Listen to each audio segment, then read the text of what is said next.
everyone. I'm Nicole Bradberry. I'm here with an incredible panel of experts in value-based care, and we're here to talk about kind of what has catalyzed, I guess, the value-based care movement, specifically in the state of Florida. I think the four folks on this panel bring a lot of expertise from kind of different perspectives as well. And so hopefully you'll be excited to hear some of that in the next 45 minutes. I'll start with my intro, and then I'll ask Ray and Liz and Mary to talk a little bit about their backgrounds and why it's relevant to this conversation. I'm currently the CEO of the Florida Association of ACOs. I've been in this value-based kind of journey since probably the very beginning of what we call today value-based healthcare. I started with United Healthcare running a lot of their quality and affordability programs, which led to doing a first startup around PCMH enablement under Rise Health, which then led me to create a company called Orange Health, which we branded to Citra, which was an ACO enablement company, created one of the first ACOs, managed about 10 ACOs under that umbrella, formed the Florida Association of ACOs during that time to try to really bring all these folks together that were, really innovators and early adopters of these models into a kind of a forum where we could best practice and learn from each other. And then, gone on to do various different things after that. But anyway, very excited to be here, and I'll turn it over to Liz. You want to give your background? Sure. Can you see me and hear me? We just lost you, Liz.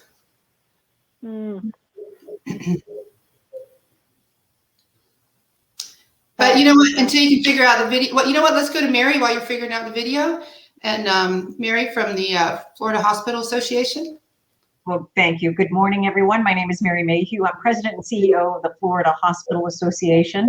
I have been leading this organization since last October. Prior to that, served as secretary for the Florida Agency for Healthcare Administration under Governor DeSantis. I had a brief stint with the Centers for Medicare and Medicaid Services. And before that, I served for over 6.5 years leading a large state agency in Maine, overseeing all of the social service programs, Medicaid, mental health, substance use disorder, developmental disability. So an incredible opportunity to see the breadth of both healthcare and social services. So when we talk about population health and social determinants, understanding both the opportunity, but unfortunately some of the siloed and fragmented structures that continue to create barriers to our mutual goals for improving healthcare outcomes. So delighted to be part of this panel. Thank you, Nicole.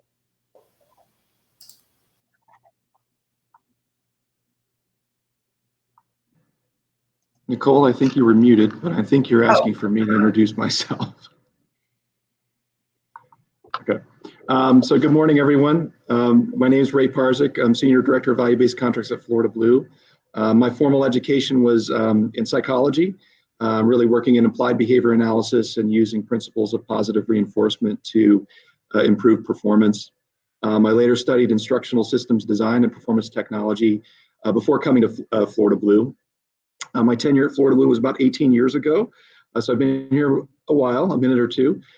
Started working as a curricula designer in our health business operations space. So I was pulling together new hire training and curricula, cross-training for many of our employees. Spent most of my time after that working in physician network contracting, working on fee-for-service agreements, projects like that.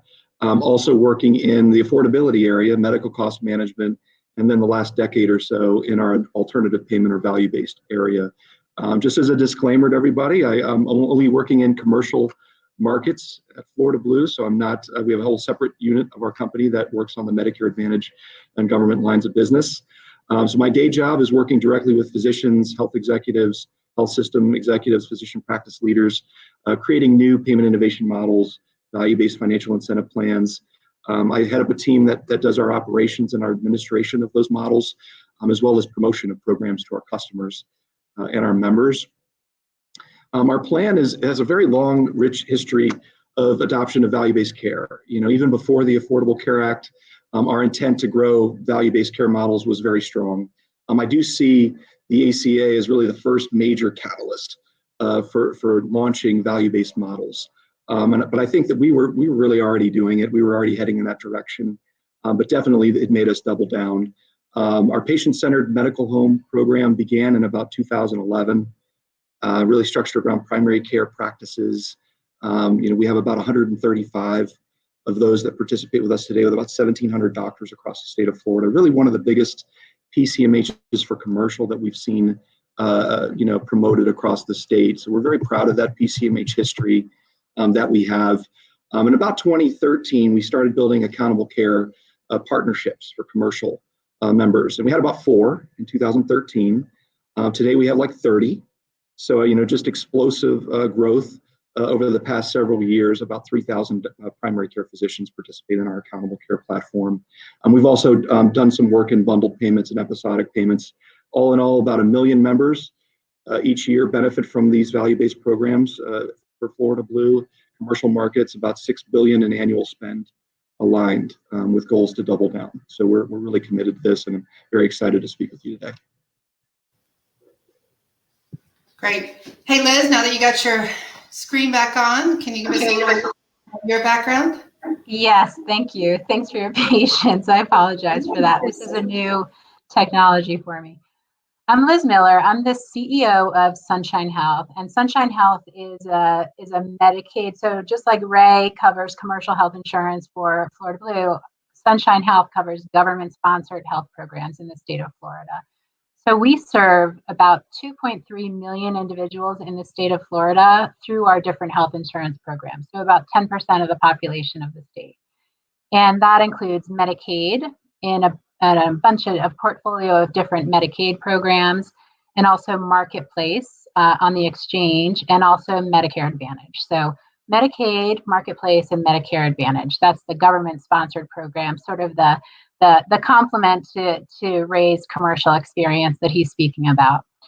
In terms of my own background, I'm a nurse and nurse practitioner, so I started my career on the provider side and really approached the managed care position as a population health tool to really elevate the health of the population within our programs.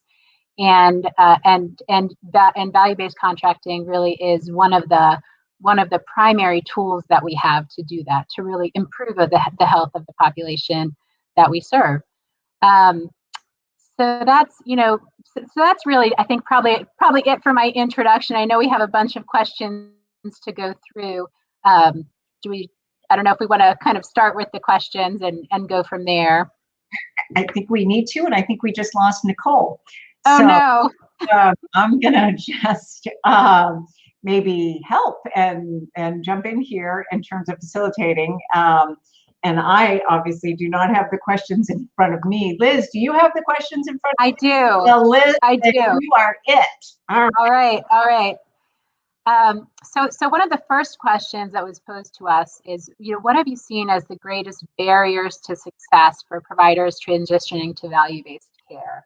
And, it seems like everybody agrees that it's a really good idea, but obviously there's barriers, or else we would have moved forward in that direction. And I can speak to that just from my perspective, where I sit with the government-sponsored health insurance programs.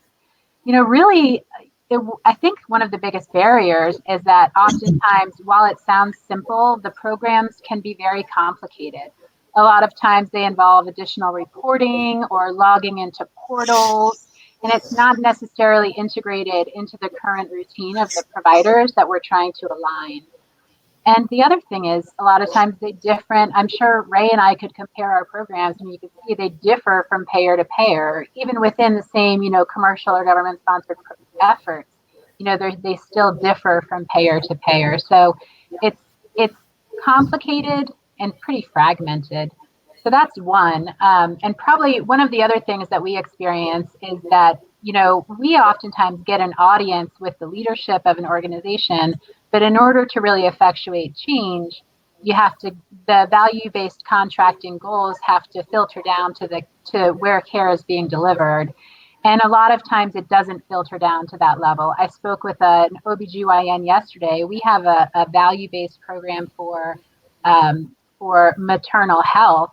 And I spoke with an OBGYN yesterday who's very prominent in the community, delivers a lot of babies in our program. And while his office manager was well aware of the program, he really had never heard of it. So, it just shows that, that there's still a cascading of information that has to happen to really effectuate change. So I think those are, two that I'd like to highlight. Yeah, and I'll just chime in on that. And I think we'd love to think that things can move swiftly when we want to see the transformation in the healthcare delivery system, and yet it's so important that we acknowledge what is so still baked in, and volume and paying for volume has been so much a part of the structure and the payment models that it is hard to really transition the business practice, whether that's in a hospital, whether that's in a physician practice, because I think when we talk about value, it really is about having the sophisticated data systems to drive daily data-informed decision-making, to have the follow-up systems in place to be doing the outreach to your patients, just a whole host of business process redesign that is, Liz, to your point, it is more complicated. And then you've got to be able to manage it as a practice, to be reviewing your data, to be looking at predictive data analytics and understand what that means. From the hospital perspective too, when you've got such a dominant payer, Medicare. Now, obviously, Florida has more saturation with Medicare Advantage plans. But if those large payers, I think also to your point, Liz, about if it's not standardized, but even if it's not beyond just standardization, if you don't have the market all trying to move in the same direction, maybe with some different approaches, but all embracing that the incentives need to be aligned, that are focused on payment that is rewarding for evidence-based protocols and adherence to those, and rewarding for outcomes. And I think you might admit to this, and certainly from my experience, Medicaid's still somewhat antiquated in its day-to-day oversight of the data and driving systems that support that. Obviously, the plans have an opportunity to really lead that, and are. And then Medicare, is it helping to push the market in a direction so that, I've heard hospitals say, I'm doing everything that I'm being asked to do, but the payment isn't keeping pace. So I'm losing money as I support these efforts to reduce readmissions and preventable admissions and ER use, but the payment hasn't really kept pace to reward and incentivize for that. So, what I look at it from maybe a little different perspective, I was with United Healthcare. We rolled out under some of the programs I was involved there, some of the first patient-centered medical home programs across the country. We were really trying to figure out those levers within a payer that could drive cost and quality. And, what we learned was there was a point that we couldn't do it anymore within a payer. And it was things like patient engagement. A payer is never going to get more than 10, 11, 12%. Doctors were the trusted advisors. And really that was the reason for a few of us leaving a payer and starting down this path of wrapping services around providers, because we saw the challenges. And the challenges very much were, these are doctors, they live in little ecosystems, and I'm separating from the hospitals to the typical independent practice trying to do value-based healthcare, and they needed support. And so, the path I personally went down was, how do you build kind of sophisticated programs and thought around population health and analytics to do that on behalf of the doctors, so the doctors and their staff could still be doctors. And so we've really tried to enable value-based healthcare by putting those services in place, so we would identify which patient cohorts were the ones that had the most likelihood of moving the needle if you just got them in front of their doctor and didn't have to really transform what that doctor did, assume that they're probably going to do the right thing clinically, but they would never know to call that patient, reach out to that patient at the right cadence to solve for unnecessary hospitalizations or readmissions or whatever it is we're trying to solve for.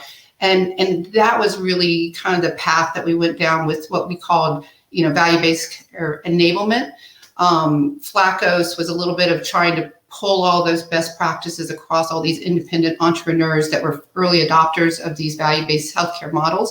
I do think the challenges are the fact that, and I think you said it, Liz, all the payers have different models and flavors and shapes of this thing, even across Medicare versus MA versus commercial versus Medicaid.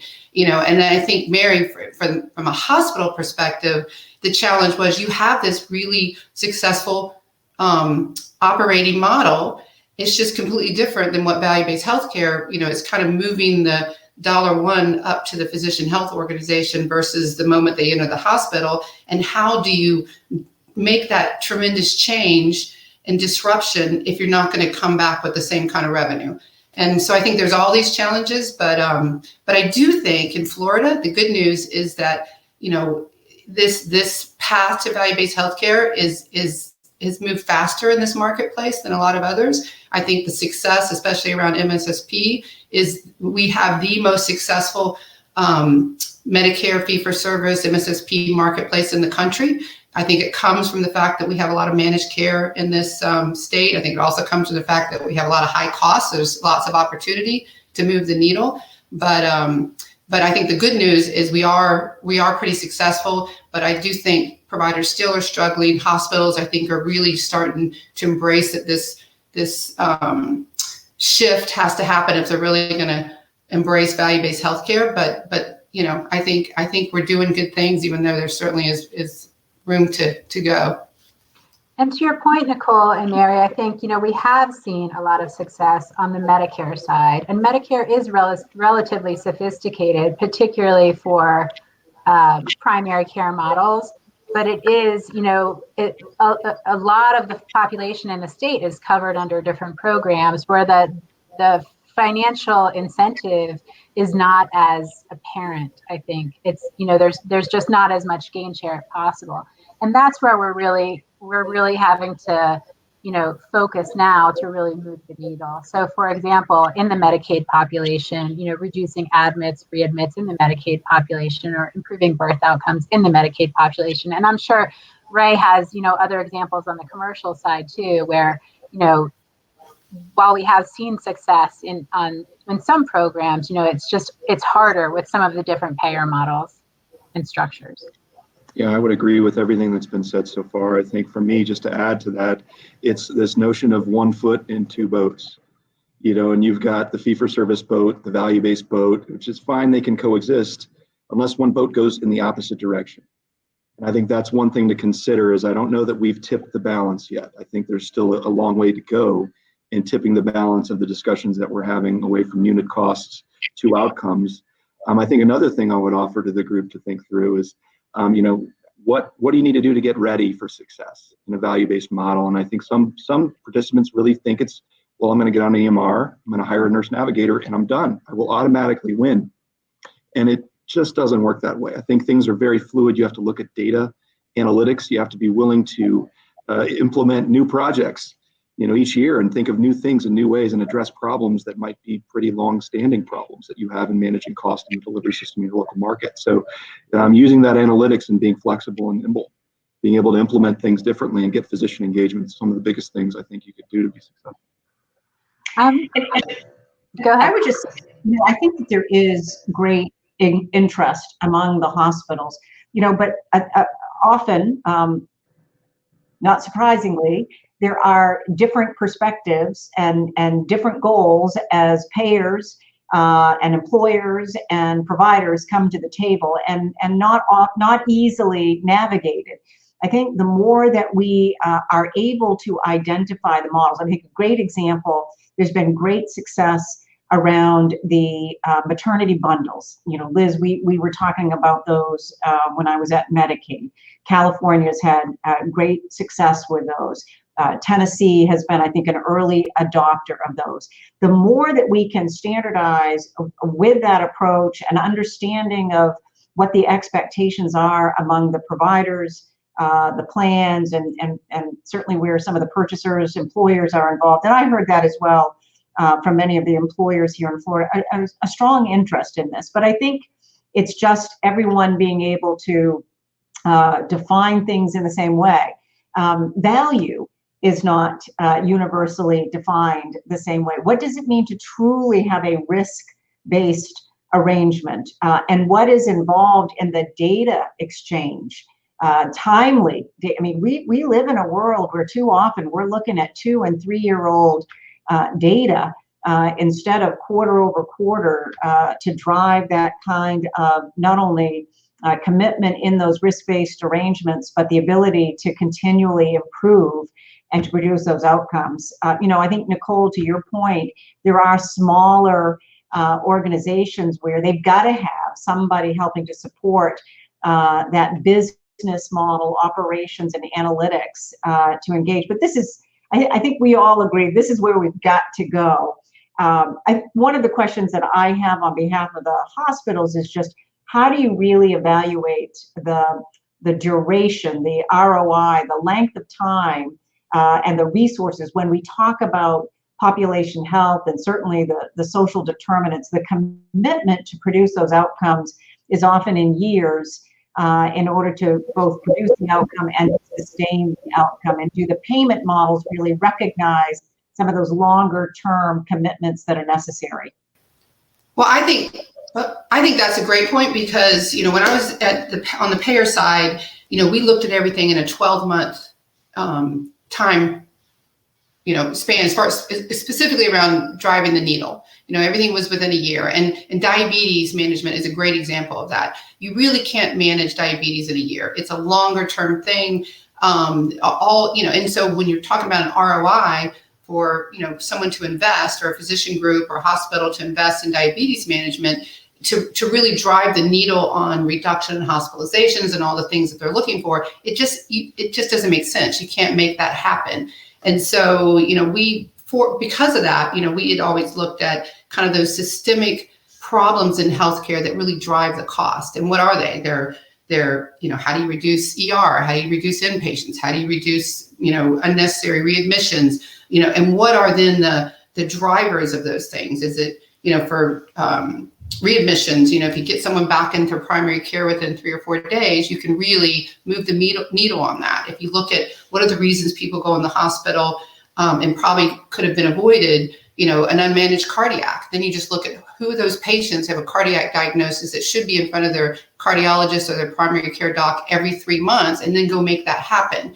That's kind of the definition of population health, but really be granular on those specific things that drive those things that happen within that 12-month time horizon, which is what everybody looks like. So, looks for when you're trying to move the needle. But is that the right thing when you're really thinking of long-term health outcomes, and how does wellness and how does, all this new stuff around diet, nutrition, and all the things that really change the needle on long-term health outcomes, how behavioral health, which I think is, I'm involved in with another hat, is so exciting, because I think that you can solve that. You can really solve a lot of the reasons, people don't solve their health, conditions long-term, is because there's other things going on, the whole social determinants of health. And so how do we prioritize? Because everybody, I think, when they're in these models, they focus on that 12-month time horizon. And I think there's going to be a lot that is missed if we can't figure out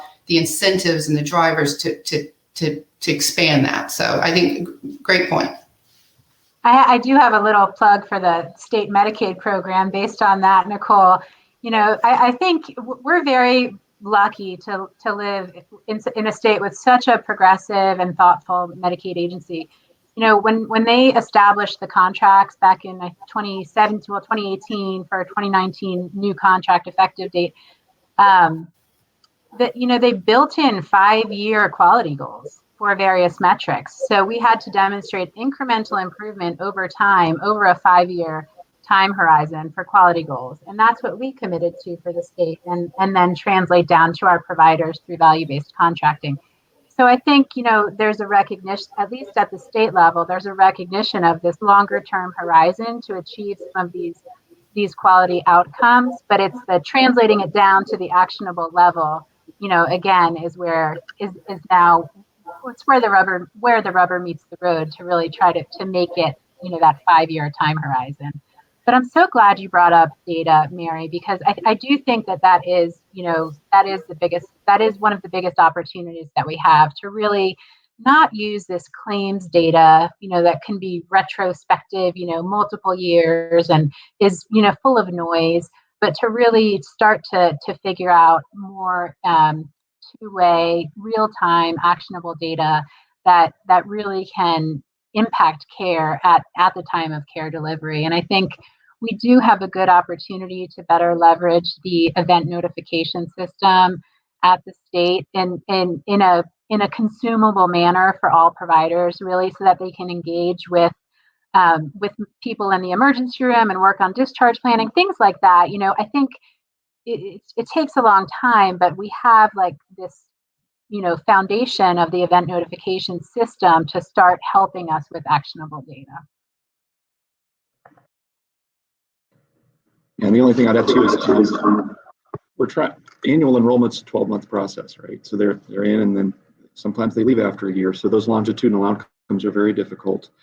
We have a couple of oncology value-based models in the state, and I can't say enough of how complex measurement can be, and really trying to understand, are we helping people? I think bottom line, are we helping members get the most effective care with the best possible outcome?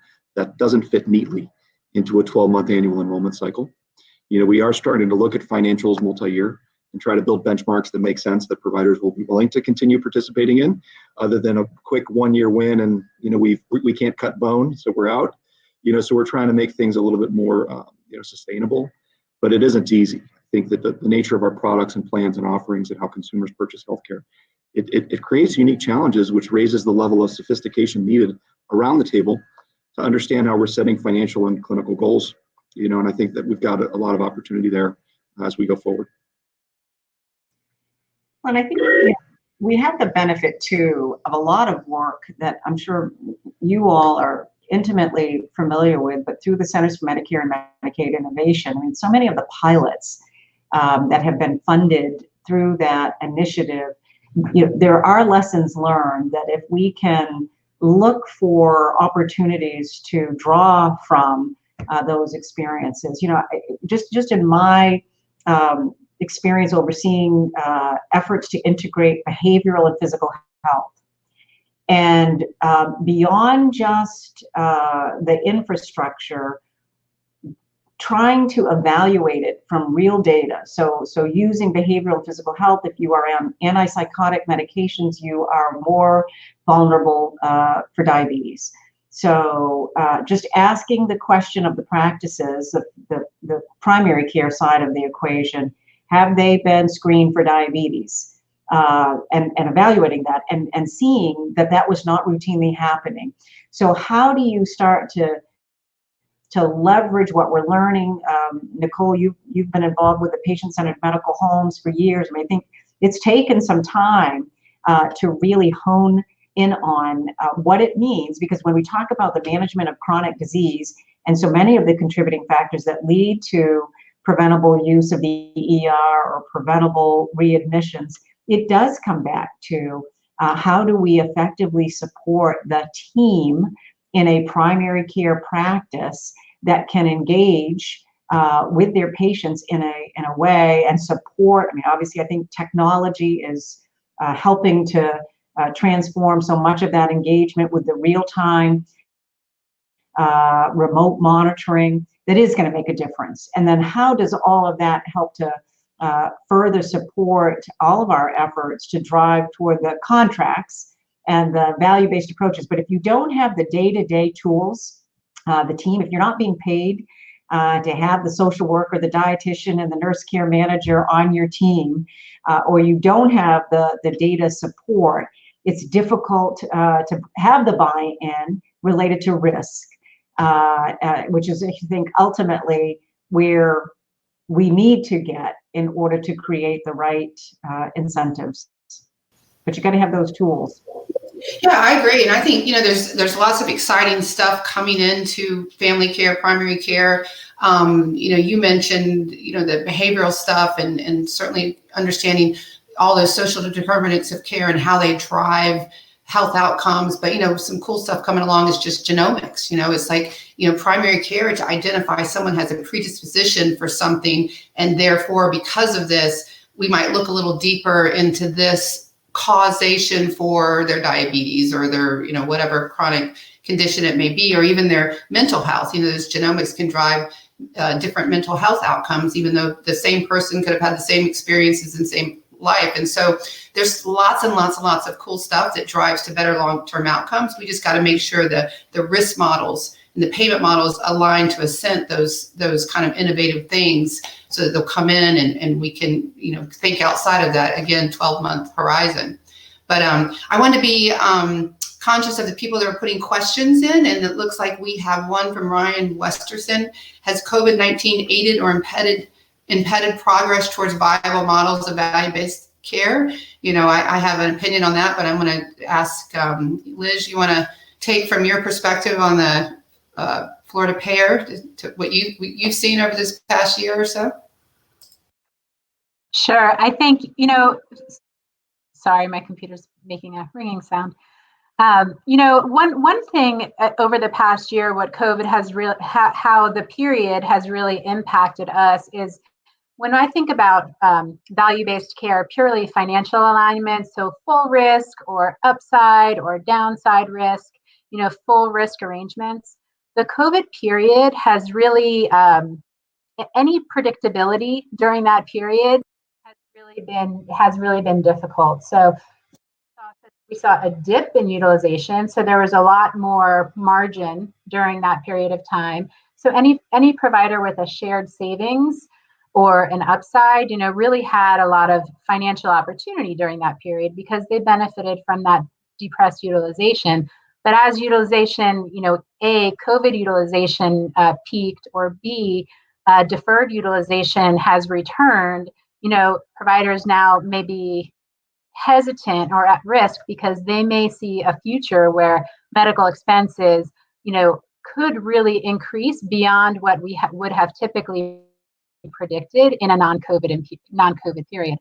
So, there's a lot of actuarial models out there, but if a provider is really looking to take a value-based, financially aligned risk model, to that's based on a historical and future predictability around what things cost, there's some hesitancy there. They really want to see kind of how utilization is going to play out a little bit now before they want to, jump in with both feet to taking risk. So that's number one. Some benefit in the past, some lack of predictability in the future. So one other thing too, I just think a lot of these discussions, it's not like a once and done conversation with providers where you say, hey, here's our risk, here's our value-based model. Are you interested? Can you sign up? As Ray knows too, and Mary, these are relationship conversations, back and forth, a lot of back and forth. And to the extent that some of that's been a little bit hindered during the COVID environment, I would say that's probably slowed things down a little bit. But hopefully now that things are returning to normal, we'll be able to get back on that, accelerated path towards even just the relationship and discussion around value-based contracting. Hopefully that answered your question from my perspective. Ray, anything to add? I think you did a fantastic job summarizing. The underpinnings of value-based care is that there's waste in the system and that we'll have shared savings if we're able to reduce or eliminate or improve care coordination. I think whenever you have an unprecedented public health emergency and a suspension of elective care, and you've got that reduction in care utilization that really isn't set up for what the initial thought process was around value-based models. But what was interesting in our experience was we were busy. I mean, this past 9-12 months have been a really busy time for us.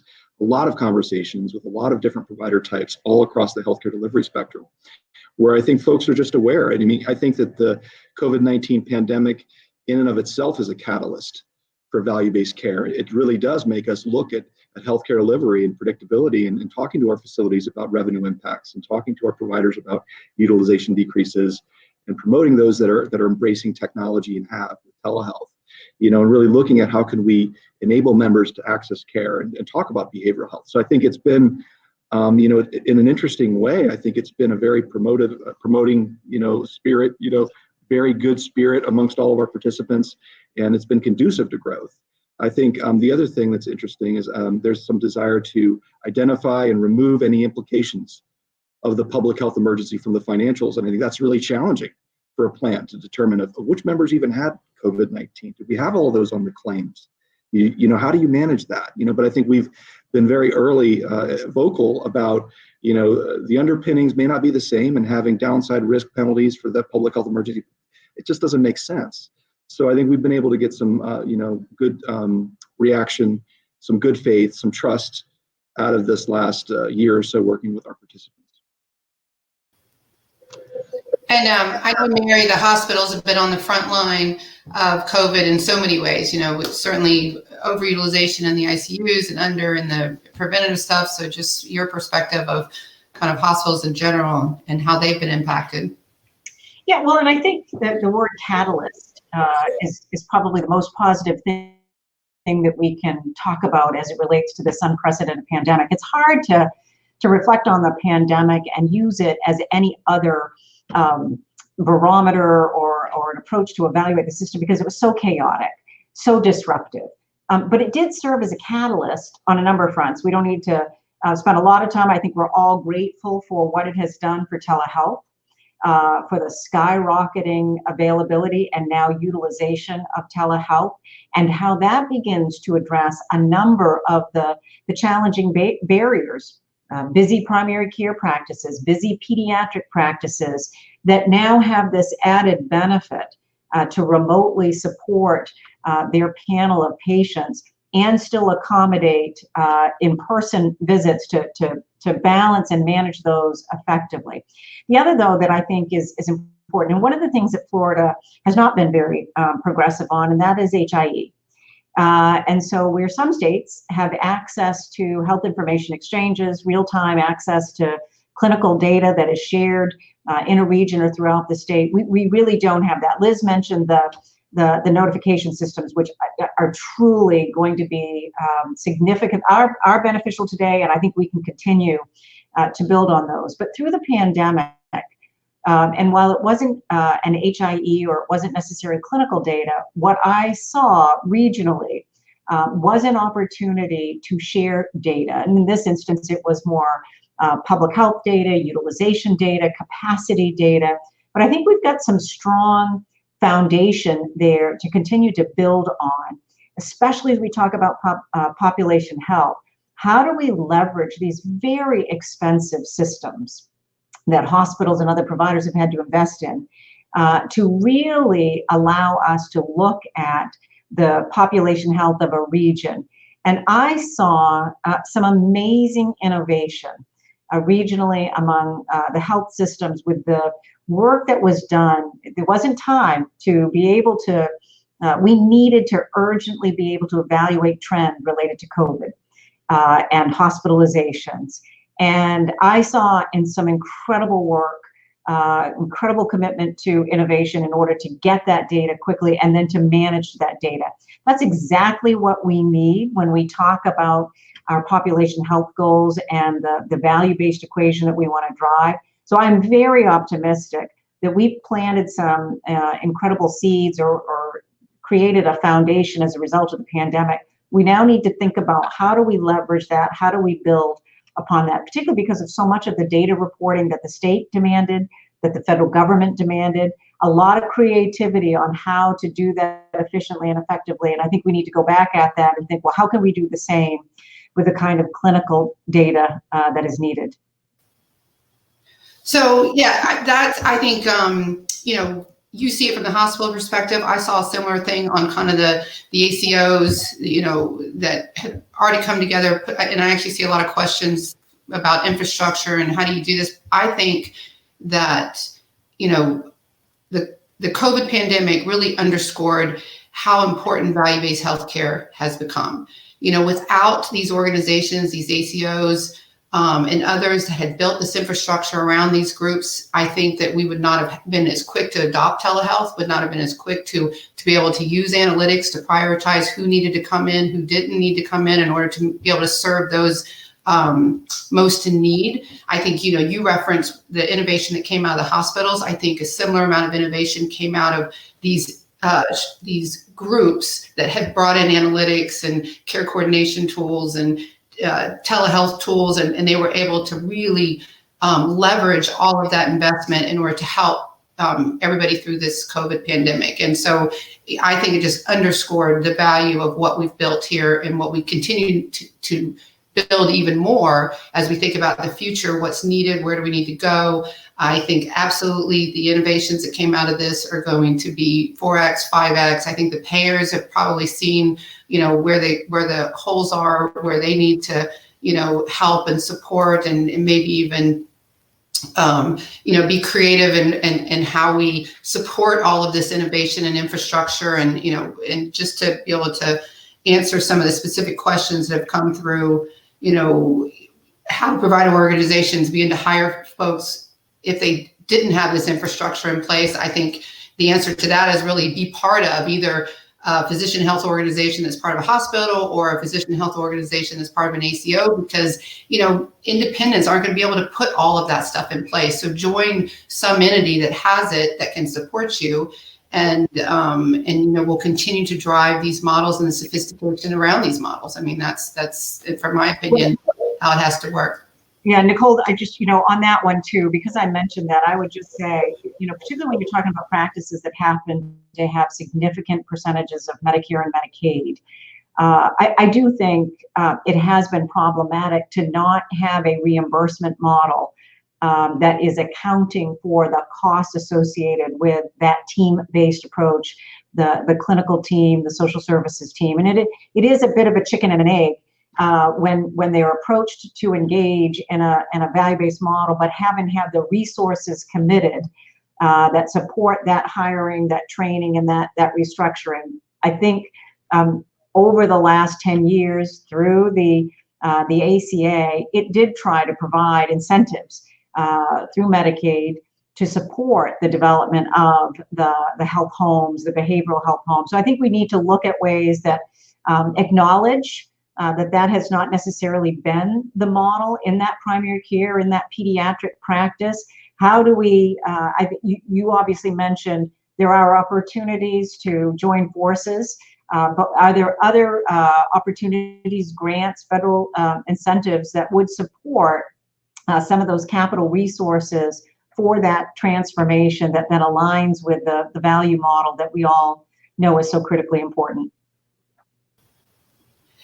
Yeah, and I think for independents, they don't really know where to go for that. So I think whether it's through the Florida Hospital Association or for the Florida Association of ACOs or other entities, maybe it's part of our job to go try to find that in order to bring that to the table. And I turn it back to Liz and Ray to say, from a payer perspective, it's all an ecosystem here, right? We're all part of it.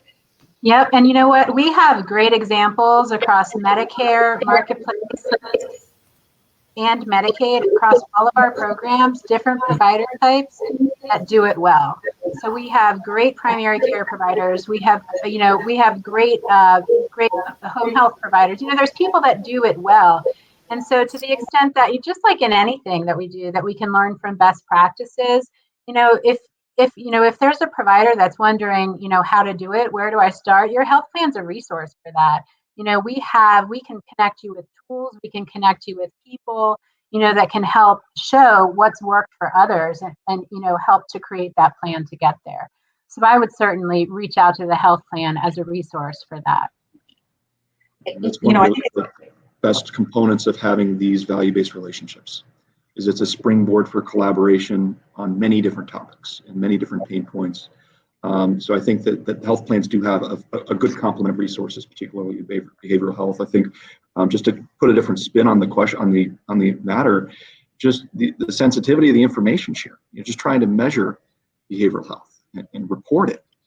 Thinking through sensitivity and protected health information. It's not easy.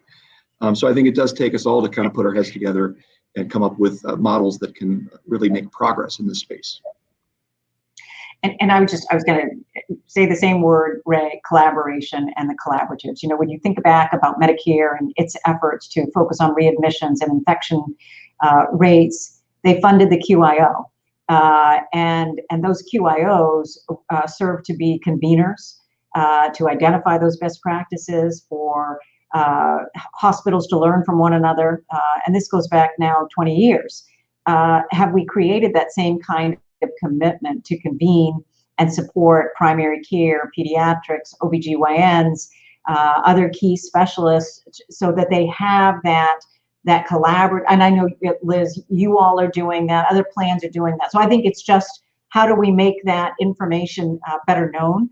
Because that is the best way, boots on the ground, for those business practice managers, the nurse care managers, others within the practice to see firsthand, how did this practice get from point A to point B?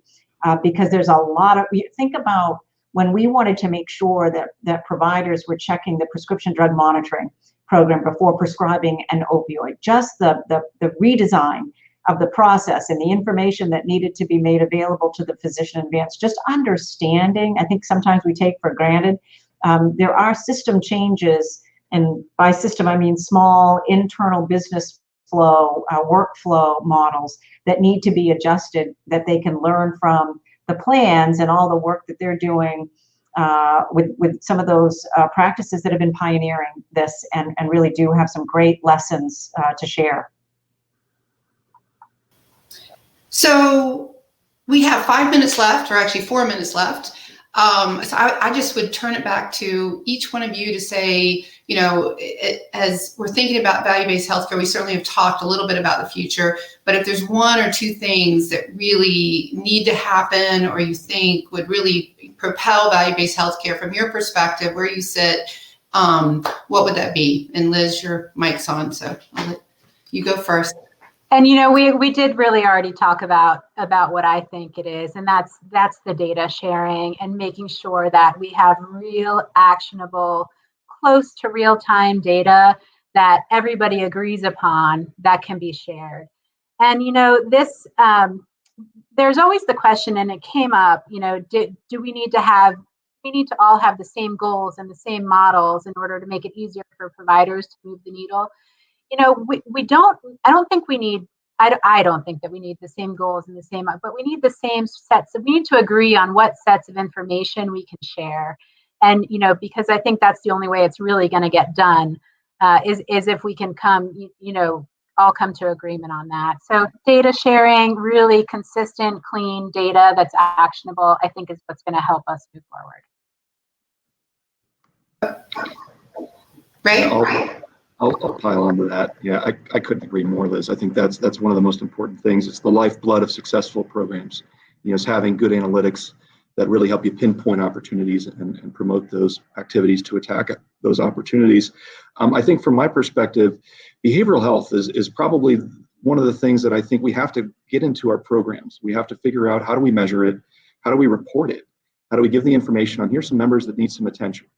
You know, I think where traditionally that's information that plans don't even really tell. We don't send reports with lists with names on it of here are the members that you should reach out to. I think those are some challenges that are very significant. I think health equity, social determinants of health are also another piece that has to come in. And we have to figure out ways that we can measure, we can provide incentives, we can really align around that care. And I think building sophistication around the table and you know, on the provider side, getting comfortable talking about spend and trends and annual trend targets and benchmarks and quality gates and all that good stuff, where they kind of sometimes look at us like we have three heads. You know, we have to get that sophistication raised, you know, and no knock on anyone. It's just, it is complicated. And I think it doesn't appear to be getting less complicated. So I think that, and plan designs, product designs, I think bringing together things where, you know, we are not doing things differently unnecessarily, you know, to Liz's point. Like, I think there's some good reasons. Sometimes your senior population might need different measures than your pediatrics, than your under 65 based on product type. Some things you can't even measure that well depending on the product. So I think there's some times when you need that variation, but I think, you know, it doesn't mean it's unlimited, you know, and it shouldn't be trivial. So I think those are some opportunities we have. Great, and we only have 1 minute left, so Mary, your last thought on. Well, I just, you know, just to put a finer point on this, but at the end of the day, what we're talking about is for the new mom or for the 28-year-old with schizophrenia or for the 65-year-old with diabetes, do they feel like their care is well coordinated, that they're getting the warm handoff from their primary care to their specialist, and that the information from their hospital visit has been appropriately shared, and that they're seeing the best outcomes? And so using that, what is it? What are some of the challenges? And I think, you know, both Liz and Ray have touched upon the need for that data. But how do you do it when the system, if you're not employing, if these are not all under the same umbrella organization, how do you avoid the finger pointing that allows for that individual and their information to fall through the cracks that leads to the ER use, the readmission, and the poor outcome? So how do we create the collaboration and the robust data sharing that is patient-centric to produce those outcomes? We know all this. That's the good news. That's the good news. We know what needs to be done for the most part. These are chronic disease management models. This is about good patient engagement with those with mental illness, timely engagement. So it's not like we got to figure that out. It's just, how do you create the structure to support it? Absolutely. I think we're at the end of this hour. Thank you guys. What an amazing panel. I'm not sure we got to every question. So, I think after this, if there's additional questions, we'll try to answer them. Maybe I'll send them out and we can get back to people personally. But anyway, thank you very much. Thank you to the Florida State of Reform, and we'll talk to you later. Bye. Bye. Thank you. Bye.